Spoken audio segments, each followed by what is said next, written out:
Hi, hello. Welcome to another episode of Isaiah's Newsstand. It's your host, Isaiah Edwards. The date is June the 24th, 2025. Hopefully, this episode finds you well, in good spirits, and high hopes. As for me, I'm doing pretty good. A bit of a wonky day. I fucked up. Made a bit of a mistake. I say a mistake, but sometimes you just need your rest, right?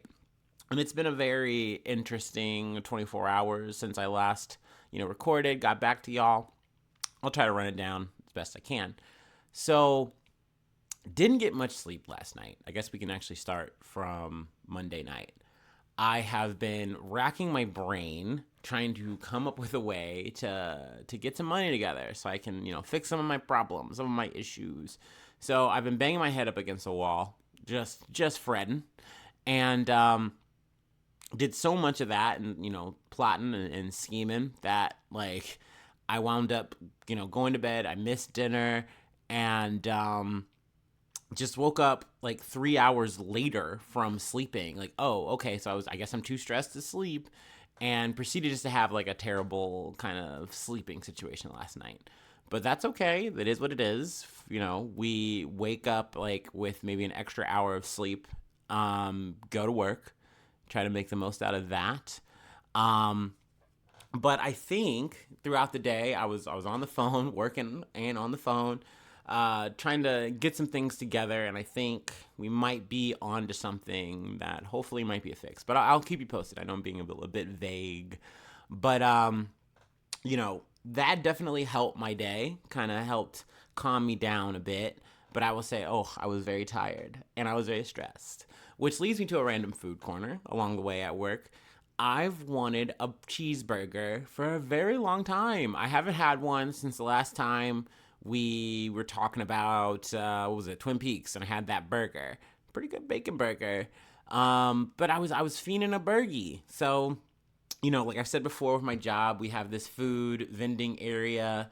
I was pretty much able to get the equivalent, and real ones know what the big AZ cheeseburger, the big AZ cheeseburger, if you're familiar, real ones know. Essentially, it's a burger like that, but it's wrapped just, it's a different, packaging, whatever. So I get one of those, put some mayo, put some mustard, put some ketchup on it. And also, I'm going to keep it a buck. I hate when I follow the instructions on it and it goes microwave this for a minute 15. And then it's hot for the entirety of my break and I can't eat it. And it burns my mouth. And I've burnt my mouth on a shitty cheeseburger. So my dumb bad hack, I wouldn't suggest this. I kind of hit it for around a minute and then, let it cool. And then I kind of just have a lukewarm burger. But I gotta say, it kind of hit. It kind of came together for me. I don't know. Maybe I'm just so burger pilled that I'm easily impressed. But it was fine. It was good. Definitely helped. And I was hungry. So whatever. We proceed to get through work. I go to the gym. And it's busy again. It's another busy day. I didn't think I was going to get a chance to get all of the equipment that I wanted to get, but I got lucky, found some lines, opportunities to get my pump in, and we did pretty good. It was a good day. So, up until this point, everything is more or less motoring along. Yes, I had a random midday burger. That's a, bit different. But overall, things are good. Also, I will say the bummer from the gym, and I think this did affect why I needed to nap. It was kind of the final straw. Was on the Smith machine.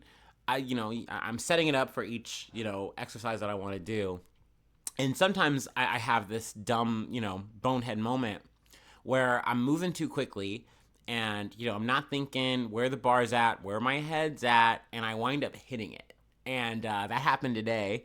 And boy, howdy, it hurt. It hurt. I noticed it for the rest of my workout that I'm I just bonked the fuck out of myself. I do not feel good. I do not feel well. So that was a bit of a drag.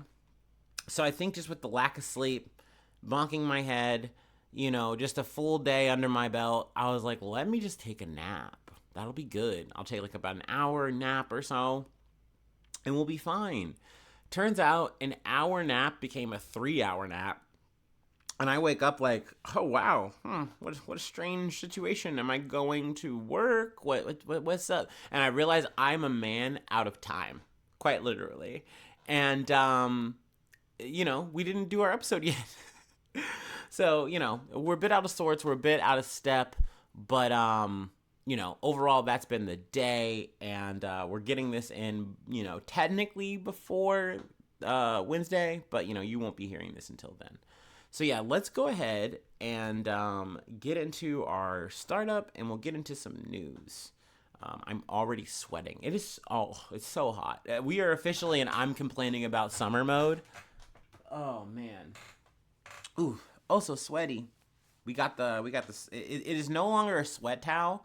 I didn't feel like wasting a whole towel, and I have a slew of extra rags that I bought, I think sometime last year or so. So yeah, we have sweat rag on deck, and we are using it for sure. But yeah, let's go ahead and do our startup, and let's get into some news. I feel like we've got a good amount of updates today.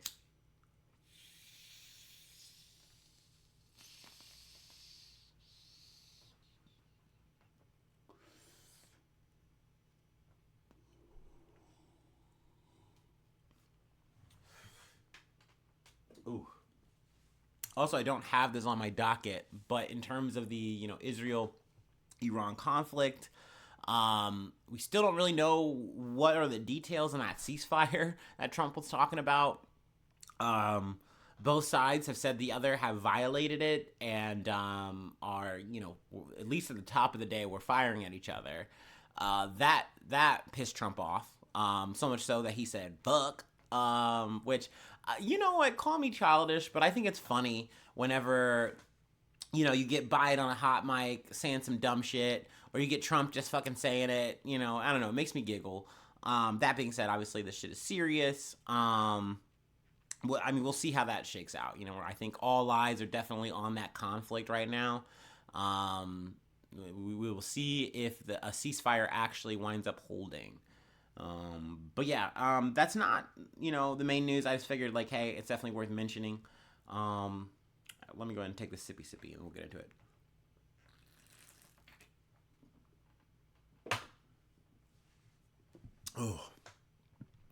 Oh yeah, and it's also worth noting, kind of just thinking about the aftermath, because we did bomb a whole nuclear site that's like buried under a mountain with our bunker buster bombs.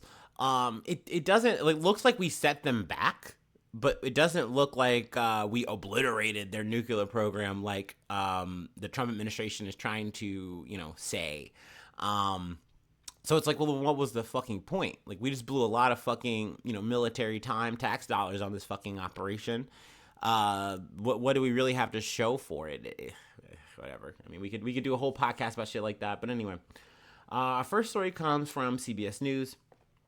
Daniel Park, suspect linked to Palm Springs fertility clinic bombing, dies in federal custody. Bureau of Prisons says. Excuse me. Daniel Park, a subject charged this month in connection with the bombing outside of a fertility clinic in Palm Springs, California, has died in federal custody, the Bureau of Prisons said Tuesday. The 32-year-old from Seattle was found unresponsive at the Metropolitan Detention Center in Los Angeles, according to a statement from the Bureau of Prisons. Responding employees initiated life-saving measures, and emergency medical services transported Park to a local hospital where he was pronounced dead, the Bureau said. His cause of death wasn't immediately clear, and the FBI and U.S. Marshals Service have been notified. No employees or other incarcerated individuals were injured. Park, a U.S. citizen, had arrived at the L.A. detention center on June 13th after he was indicted for alleged malicious destruction of property. He was apprehended in Poland earlier this month after flying to Warsaw a few days after the bombing outside American Reproductive Center's fertility clinic on May 17th. He was accused of shipping approximately 180 pounds of ammonium nitrate, commonly used as a precursor to construct homemade explosives, to the bomber, who was identified by officials as 25-year-old Guy Barkis. Barkis died in the blast outside the fertility clinic. So yeah, I mean, this was a development I didn't expect. I had a feeling the next time we were going to be talking about Park was going to be trial-related stuff, but I guess he took matters into his own hands here. So yeah, there's that. We can go ahead and move along from there. I mean, we could extrapolate more, but I mean, sometimes the nail puts the coffin in itself. I don't know, or the coffin, you know what I'm trying to get at. Sometimes it just all sorts of stuff out in the wash, and that's where we're at. Into that story, I think. But I mean, who knows? We might come back for something else. You never know with the news. Anyway, from NBC News, 3 hikers found dead after they jumped into California waterfall. Authorities in Northern California recovered the bodies of 3 hikers who died after they jumped into a waterfall in a remote area near Lake Tahoe. Coming back to Lake Tahoe, actually, that's a double beat anyway. The Placer County Sheriff's Office announced the recovery Sunday. The 3 men were part of a group of 6 who were hiking Wednesday in the Soda Springs area, roughly 30 miles west of North Lake Tahoe. The sheriff's office said in a statement. 3 of the men jumped into the water in an area known as Rattlesnake Falls and did not resurface. The sheriff's office was alerted of a possible triple drowning shortly before 3 p.m. The sheriff's office responded with a dive team that was flown to the area via helicopter, according to the statement. The 3 remaining hikers were airlifted out Wednesday night, the sheriff's office said, noting the area's challenging terrain. The sheriff's office suspended search operations Thursday afternoon because of the powerful winds that prompted strong currents and poor underwater visibility. The search was expected to resume Sunday with better weather, the sheriff's office said Friday. The sheriff's office did not provide additional information about where the men were found or how they died. So obviously that's pretty unfortunate. It seemed like this is like kind of like a little bit of a roughing it situation. Maybe the guys just thought, hey, we'll do something kind of cool, like make this little jump. And that's the end of that, unfortunately. But like I said, this is kind of a Lake Tahoe double take because we have an update on the boat accident that happened. They found another body. I believe it was the last body of the 8. And then they also, more details have kind of been released or come out about the people who have died. So I felt like, okay, let's kind of go ahead and do an update on that. From people. DoorDash executive and his parents among 8 people who died in Lake Tahoe boat accident. A DoorDash executive and his parents are among the 8 individuals who died in a boating accident on Lake Tahoe. In a news release published on Tuesday, June 24th, the El Dorado County Sheriff's Office announced the identities of the 8 individuals killed in the accident on Saturday, June 21st. Among them is 37-year-old Joshua Anthony Pickles of San Francisco, according to his LinkedIn page, which is now private. When the girlies found out, like, wait, the DoorDash CEO was on board of this boat? Oh my. Oh my. They ate a little. He was an executive at DoorDash and previously worked for both Salesforce and Cisco. In a statement obtained by People, his wife shared that in addition to her loving husband, his parents, Terry Pickles, 73, and Paula Bosinovich, 71, as well as his uncle Peter Bays, 72, and friends were also killed. The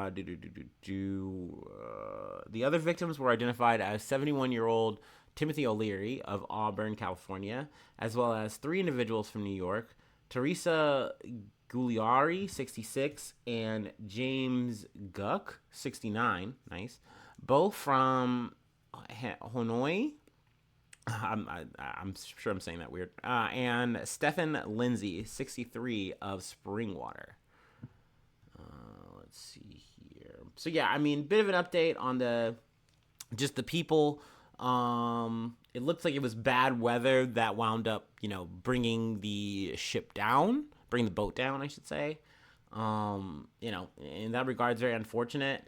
I don't know. Maybe this is me being morbid, but I think like a lot of people, I mean, a lot of people. I'm just kind of trying to make myself feel better. But like this kind of remind me of, I think, what was it, the Bayesian ship that went down. I forget where. It was some kind of like maybe Italy or some international water.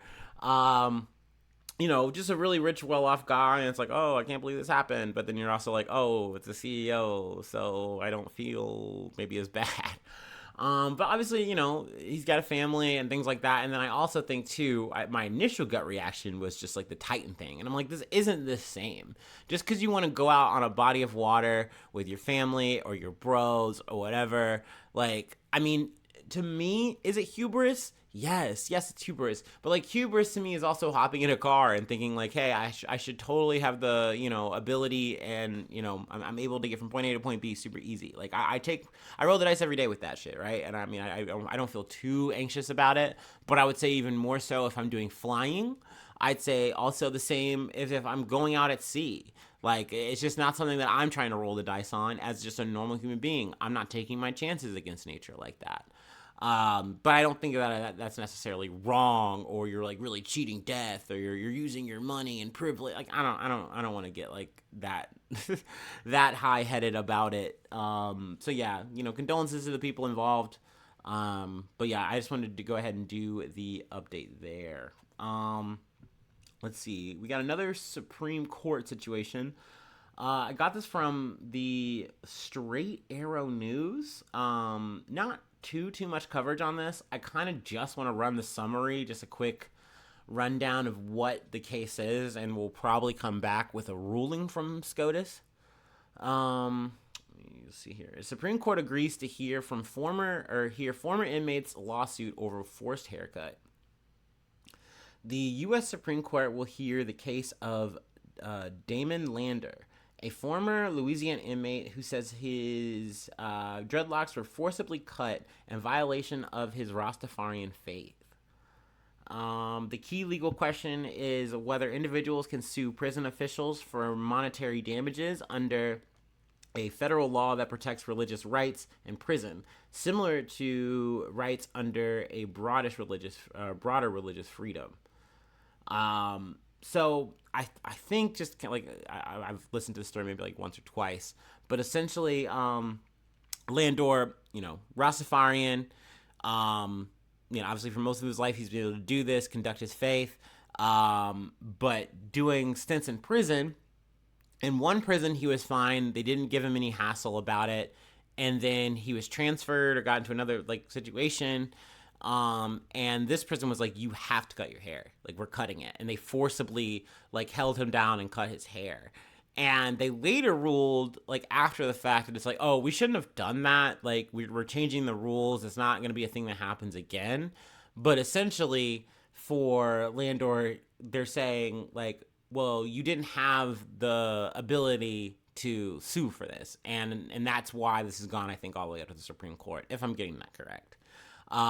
So I'm happy that Landor is able to have this day in court where he can hopefully be heard. Hopefully, going up against something like a conservative majority, supermajority, this might be hard to get a case like this to stick. But I think it's important because, or maybe there's a chance, because since this is like obviously centered around religious rights, I think a lot of times you can think of Christianity or whatever in America, but if you honor and respect that, you do have to respect all the other ones, right? So, by that metric and understanding, I do feel like, he should, have a chance at compensation there, for having to go through some shit like that. At the end of the day, it's his religious right to have this hairstyle, and you're trying to take that away from him. You physically did, so... fuck that, in my opinion. So anyway, I wanted to mention that story. I'm sure we will be back to it in the future. But we have one more thing that I wanted to cover, and this is maybe the one like silver lining here. I thought we were just gonna talk about this shit and the way that like what with ranked choice voting works for the New York mayoral race. At least for Democratic, primary, whatever the fuck. I didn't think we were going to get a result yet. So I'm glad that the projections came in early and we get to talk about this. I'm very excited. So we got a new mayoral candidate coming out of the Democratic Party. And the Cuomo sexuals are in shambles. Let's go ahead and take our last break and we'll close it out. I'm sorry, y'all. This is my last chance to say Cuomo sexuals for hopefully a while. So I had to say it. I know it's gross. It's yucky, but that was a thing. I don't want society to forget that that was a thing that happened.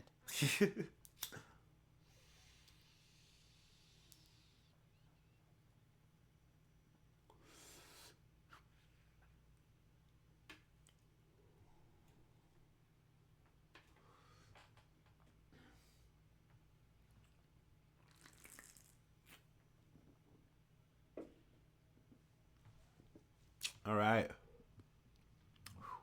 From NBC News. New York City mayoral election live updates. Andrew Cuomo concedes primary to Zoran Mamdani as it moves to ranked choice count. Former New York Governor Andrew Cuomo conceded the primary to Zoran Mamdani after the progressive state lawmaker emerged as the early leader in an 11 candidate field of Democratic mayoral contenders. The official winner of the primary won't be known until next week at the earliest, as vote counting moves to ranked choice regulation. Now, this is pretty massive because it had essentially become a two-dog race. There are, like I said, other candidates who are, vying for the position. But it was coming down to Cuomo looking like a main pick, a main front runner. And then Mamdani, this Democratic, socialist who essentially kind of came out of nowhere and really started getting people's attention. But he has been doing the work for a very long time. He has been, really working to say, hey, what do the people really want? And I think he's done something that so many Democrats have really failed to do, where it's like you see a lot of the Democrats just saying, hey, we're going to do some navel gazing for a few months, not change a damn thing about what the fuck we're doing. And we're just going to keep telling you that Trump's bad. And we're going to wait for you, to see the light and vote for us. That's what we want. That is our post fucking Trump winning strategy campaign, whatever the fuck. And it seems like from Mamdani and in New York, he's like, no, I'm going to go to the people. I'm going to ask them what they fucking want. And I'm going to try to do the best to make that happen. So coming up with ideas where it's yes, is it maybe controversial? Is it going to be hard to fucking pull off? But the idea of rent freezes, that's a big deal. The idea of free, bus transit, things like that, that's a fucking big deal. The idea of saying, hey, we're going to have city run grocery stores so that we can help eliminate food deserts so that you can have affordable fucking food in your home. That's massive. And then to say, well, how are you going to pay for that, man? That's an impossible dreamboat fucking thing. And it's no, wait. We got so many goddamn rich people in this fucking big old city. They're going to pay. They're going to fucking help pay for this shit. And it's a fucking man. That is some shit that you will never hear out of fucking Cuomo. That is a man who's bought and sold 10 times fucking over, bro. Either it's with Epstein money or it's pooled money with fucking, the same guys that help support fucking Trump. What are we talking about? How is Cuomo any different? And that's not even talking about the goddamn sexual assaults that this guy got fucking exiled for. It's not even fucking talking about the goddamn shit that happened in 2020 where it's elderly people are fucking dying from COVID and this guy's doing fucking king speeches he's doing the world a fucking favor from New York. I mentioned this before when Cuomo came back on the goddamn radar. It was crazy to me because don't get me wrong, I have no love for Eric Adams. Also, Eric Adams is still in the conversation, by the way. Obviously he's still the current, mayor, whatever. He's gonna be running as some kind of fucking independent in the main shit, in the general. So that'll be fun. That'll be fun to see this bald fucker try to make his fucking run. But people were so fucking steamed. And I get it. This dude's corrupt to the gills. He even had to fucking glaze off Trump. But he gets a fucking pass for the crimes committed? Crazy work. Don't get me wrong. I completely understand. The hatred, the malice, I get it. I fucking get it. Boo, that man. But to see the motherfucking Cuomo sexuals come back out and try to say, hey, this is the best option we got. No, motherfucker, you better keep goddamn looking. That's crazy to try to push that option. It's crazy to me that the New York Times even was like, hey, we're not endorsing anyone, head scratch, whatever, but you definitely shouldn't vote for fucking Mamdani. like, are you serious, dude? Like, it's insane. It's in fucking insane. Obviously, there's more details to be had about this shit. I imagine at some point maybe we'll come back and retread it. Maybe when everything is official. But I'm very excited about this. Cause goddamn, like, even though we're talking about a potential mayor in New York, the idea that this is something that the people are actually latching onto in any kind of way in America, like, that's good. That's good to me. You know what I mean? Like, this honestly to me feels like even more refreshing than like an AOC kind of fucking conversation, or even a Bernie Sanders conversation. I know, egad, but it's just like, this is a person. He's 33 years old. Like, this is someone who is like, hey, this person has a political future and they have great ideas and they're really trying to apply them. And I like seeing that. And that people are trying to glom onto that because they want the change. They actually do want the change. They don't want us to be sold a bullshit bill of goods. They want something real. Like, I will say that Donald Trump was at least good at selling bullshit to people. You know what I mean? He's always been good at that. And you just want to see at least someone from, I don't care where, whatever fucking side, another side, come up and say, hey, I want to take, my American people to just a better place. You know what I mean? Whatever, a better situation, because it's possible. We have the means. Like, this is America. Like, we talk all this bullshit about American excellence and all this shit, but we just don't apply it to ourselves. We apply it to those, like, fucking upper crust 1% people, and that's it. We apply it to these big corporations, like, but not to the people who make it so great, who make it so fucking excellent. So, I don't know, man. I really just am happy to see this happen. And happy to yap about it a little bit. So yeah, that is the episode for the day.